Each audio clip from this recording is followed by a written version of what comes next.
हाँ भाई, good morning.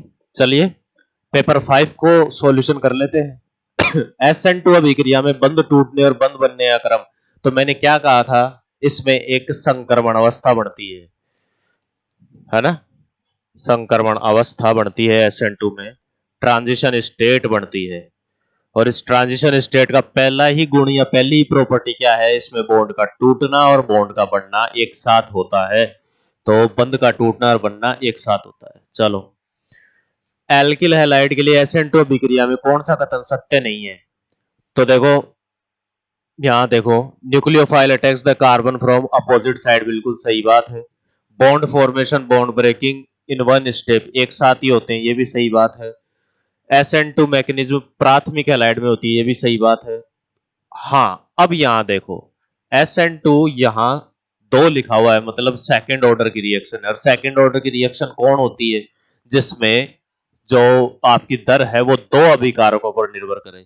पर ये तो सिर्फ यहाँ एक की ही बात कर रहा है, तो एक पर तो नहीं हो सकता, दो पर होता है, तो यही बात गलत है। चलो नेक्स्ट।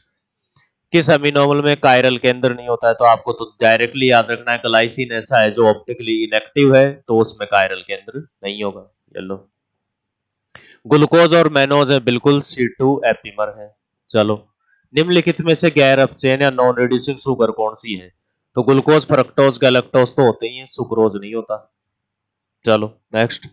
आयोडीन युक्त हार्मोन है, बिल्कुल थायरोक्सिन है। चलो नेक्स्ट। न्यूक्लियोटाइड में हाइड्रोजन बॉन्डिंग कैसे होती है? बिल्कुल एडेनिन थायमिन और साइटोसिन ग्वानिन। एडेनिन और थायमिन के बीच में दो बॉन्ड और साइटोसिन ग्वानिन के बीच में तीन बॉन्ड, तो ATGC ये हो जाएगा। चलो, स्टार्च के हाइड्रोलाइसिस पर क्या मिलता है आपको? स्टार्च जब टूटता है तो आपको ग्लूकोज ही मिलता है, और वो भी कौन सा? Alpha glucose. ठीक है ना। चलिए, डीएनए की जो क्षारीय इकाइयां हैं उनके बीच में कौन सी बॉन्डिंग होती है? यानी एडेनिन थायमिन वगैरह के बीच में तो हाइड्रोजन बॉन्डिंग होती है। चलो, अल्फा डी ग्लूकोज और बीटा डी ग्लूकोज आपस में क्या होते हैं? तो आप जानते ही हैं, ये रहा अल्फा ग्लूकोज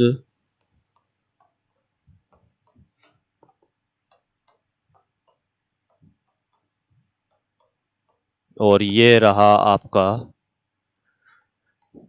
बीटा ग्लूकोज।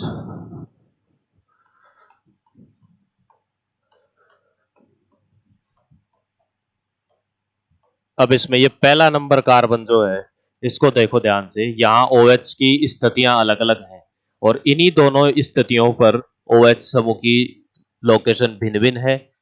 इसी वजह से इनको एनोमर्स कहते हैं। ठीक है ना। चलो, एल्डोल संकलन में क्या बनता है? तो एल्डोल संकलन का एक उत्पाद लिख देता हूं भाई मैं यहां पर।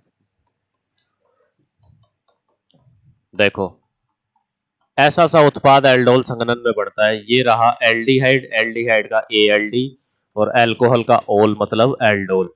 अब इसमें कार्बोनिल से जुड़ा पहला कार्बन अल्फा है, दूसरा कार्बन बीटा है। तो बीटा तो हाइड्रोक्सी और बाकी एल्डिहाइड या कीटोन। ये लो नेक्स्ट। क्या निजारो की प्रतिक्रिया? बिल्कुल, जिसमें अल्फा हाइड्रोजन नहीं होगा उसके द्वारा क्या निजारो नहीं दर्शाई जाएगी। तो ये कार्बोनिल कार्बन है, इससे जस्ट में देखो अल्फा कार्बन तुमको दिख रहा होगा, ये आपका अल्फा कार्बन है, और अल्फा कार्बन है तो उस पर अल्फा हाइड्रोजन भी है, अल्फा हाइड्रोजन नहीं होना चाहिए, तो बिल्कुल ये नहीं देगा। चलो नेक्स्ट।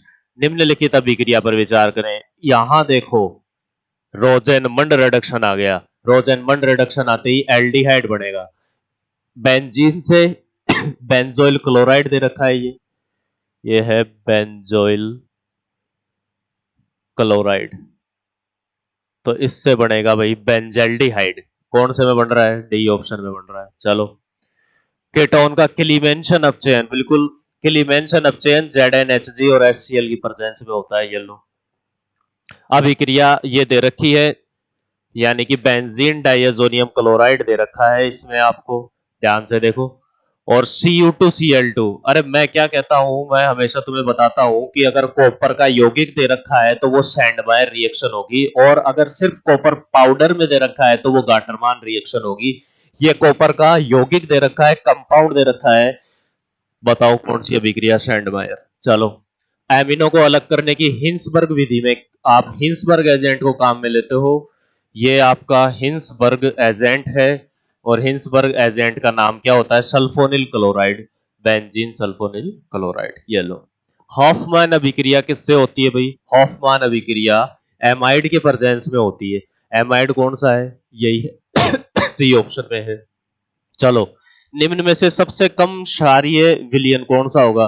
देखो सीधी सी बात है, अपन एक लाइन जानते हैं कि एरिल एमीन जो है वो एल्किल एमीन की कंपैरिजन में क्या होते हैं? कम क्षारीय होते हैं। तो एरिल एमीन तो इसमें यही है। ये लो। अल्कोहल का निर्जलीकरण कर दो भैया, अल्कोहल को निर्जलीकृत कर दो। CH3CH2OH। यहां एक हाइड्रोजन है ना, ये लो। इस हाइड्रोजन और इस OH को हटा दो यहां से।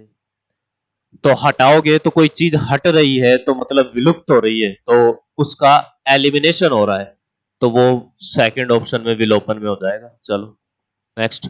डाइबोरेन के साथ एथीन की अभिक्रिया, बिल्कुल ये CH2CH2 ये एथीन है। डाइबोरेन के साथ इसकी अभिक्रिया करवा दें। अभिक्रिया करवाते देखो क्या बनेगा? CH3CH2BH2 ये बन जाएगा। फिर एक और हाइड्रोजन इसमें से हटेगा, उसकी जगह भी CH2 और CH3 लग जाएगा। फिर ये हाइड्रोजन भी हट जाएगा यहां से, इसकी जगह भी CH2 और CH3 लग जाएगा। फिर लास्ट में ये बोरोन इनमें के बीच में से हट जाएगा, इस पर भी OH आ जाएगा, इस पर भी OH आ जाएगा और इस पर भी OH आ जाएगा। तो ये 2 कार्बन वाला एल्कोहल बन रहा है, मतलब एथेनॉल बन रहा है, दारू बन रही है ये लो, पहले में ही बन रही है। ठीक है। कमजोर क्षारीय माध्यम में फिनोल की आपकी बेंजीन डाइअज़ोनियम क्लोराइड से रिएक्शन है। लो भाई, कपलिंग रिएक्शन की बात हो रही है, N2Cl नेगेटिव, और ये आपका फिनोल है यहां पर। ये लीजिए, अब होगा क्या? ये H और Cl हट जाएंगे और आपको ये कंपाउंड है वो बन जाएगा भाई, और इसको क्या बोलते हैं? Para hydroxy azobenzene. तो ये पैरा हाइड्रोक्सी एजोबेंजीन बन जाएगा भाई, ठीक है ना। चलो नेक्स्ट। नेक्स्ट है फिनोल कम तापमान पर CH2 के साथ अभिक्रिया करता है। ये लो, CH2 के साथ रिएक्शन करवा दो इसकी, ब्रोमीन साथ रहेगा, तो ऑर्थो और पैरा प्रोडक्ट बढ़ जाएंगे भाई। एक यहां मिलेगा ऑर्थो पर और एक मिलेगा यहां पैरा पर, तो ऑर्थो और पैरा ब्रोमोफिनोल बन जाएंगे। ठीक है। चलो नेक्स्ट। क्लोरोफॉर्म का उपयोग किस रूप में करते हैं? बिल्कुल बेहोश करने में, एनेस्थेटिक में। एल्किल हैलाइड की SN2 प्रतिक्रिया। अरे मैं क्या कहता हूं, जब भी एल्किल हैलाइड या हाइड्रोजन हैलाइड का ऑर्डर आ जाए तो आयोडीन से स्टार्ट कर देना, और सिर्फ हैलोजन का ऑर्डर पूछे फ्लोरीन क्लोरीन का, तब फ्लोरीन से स्टार्ट कर देना। अगर ये लाइन याद थी तो सीधा आंसर था ये। ठीक है। ये प्रतिक्रियाएं दे रखी हैं, तुम जानते हो KCN से अभिक्रिया करते हैं तो बिल्कुल यहाँ RCN ही बनता है, और AgCN से अभिक्रिया करते हैं तो RNC ही बनता है। क्यों बनता है? क्योंकि ये कोवलेंट या सहसंयोजक कंपाउंड बन रहा है, और सहसंयोजक कंपाउंड बनाने में नाइट्रोजन सबसे आगे है। तो आपका A तो होना चाहिए RCN और B होना चाहिए RNC। देखो ये पहले ऑप्शन में ही है। चलो नेक्स्ट। फ्रिडलक्राफ्ट अभिक्रिया में हैलाइड ज्यादातर किसको लेते हैं? तो क्लोरोबेंजीन को ही लेते हैं अपना ना। चलो, SN2 प्रतिक्रियाओं में सबसे अधिक प्रतिक्रियाशील तो तुम जानते ही हो, 0 डिग्री, 1 डिग्री, 2 डिग्री, 3 डिग्री। अब 0 डिग्री इसमें से कौन सा है? सिर्फ पहला ही तो है, तो पहला आपका 0 डिग्री हो जाएगा। चलो, निम्नलिखित में से कौन क्षारीय एमिनो एसिड है? तो भाई आई लव हिज आर्ट, इनमें क्षारीय छुपे हुए हैं। ये है आपका लाइसिन, ये हिस्टिडीन, और ये आर्जिनिन। तो बताओ कौन सा दे रखा है इसमें? अरे बताओ रे, कौन सा दे रखा है? लाइसिन दे रखा है। चलो नेक्स्ट। निम्नलिखित में से कौन सा अम्लीय एमिनो एसिड है जिसमें एसिड लगा हुआ है? Glutamic acid. चलो, कौन से में एमाइड लिंकेज नहीं होता? तो देखो इनमें तो दोनों में पहले से नाम ही एमाइड है, तो इनमें तो होना ही है। प्रोटीन में पेप्टाइड बॉन्ड जो होता है CONH ये होता है, ये भी एक तरीके का एमाइड ही तो है। बचा कौन? सुक्रोज। सुक्रोज में तो नाइट्रोजन ही नहीं है, तो एमाइड कहां से आएगा? चलो, एथिलेमीन नाइट्रस एसिड के साथ रिएक्शन करेगा, बिल्कुल। ये आपका एथिल एमीन, और रिएक्शन करवा दो भाई HNO2 के साथ में, तो इससे बनेगा एथिल डाइएजोनियम क्लोराइड, है ना। और इसका फिर जल अवगठन करवाएंगे तो बनेगा एथिल एल्कोहल। ठीक है ना? कैसे बनेगा? ये OH आ जाएगा इस पर, N2 निकल जाएगा बाहर, और H जुड़ जाएगा Cl के साथ, तो HCl। ये बन गया एथिल एल्कोहल। चलो, एलाइलिक और बेंजाइलिक एल्कोहल। तो बेंजाइलिक बना देते हैं सबसे पहले, CH2OH।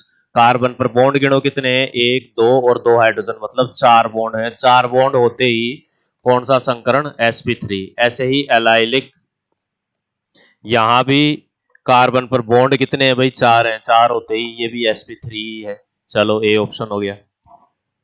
निम्नलिखित रूपांतरण में कौन सा चाहिए? तो आप तो जानते ही हैं, अल्कोहल में आपने पढ़ा हुआ है। RCOH को जब अल्कोहल में चेंज करते हैं तो सबसे महंगा एक्सपेंसिव रिएजेंट LiAlH4 काम में लेते हैं, येलो। ठीक है, तो ये आपका पेपर 5 हुआ। मिलते हैं नेक्स्ट के लिए। धन्यवाद।